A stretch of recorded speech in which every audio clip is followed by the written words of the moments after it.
สัพเพสัตตาสัตว์ทั้งหลายที่เป็นเพื่อนทุกข์เกิดแก่เจ็บตายด้วยกันทั้งหมดทั้งสิ้นอาเวราหนตุจงเป็นสุขเถิดอย่าได้มีเวรแก่กันและกันเล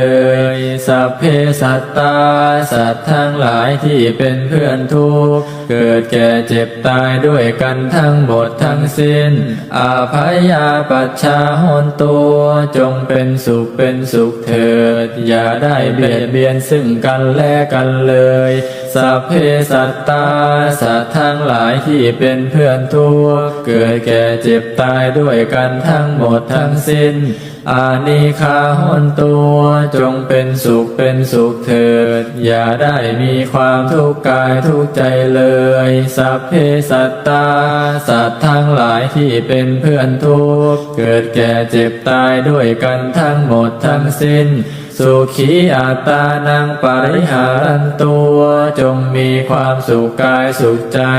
ให้รักษาตนพ้นจากทุกภัยทั้งสิ้นเถิดท่านทั้งหลายที่ท่านได้ทุกข์ขอให้ท่านมีความสุขท่านทั้งหลายที่ท่านได้สุขขอให้มีความสุขยิ่งขึ้นไป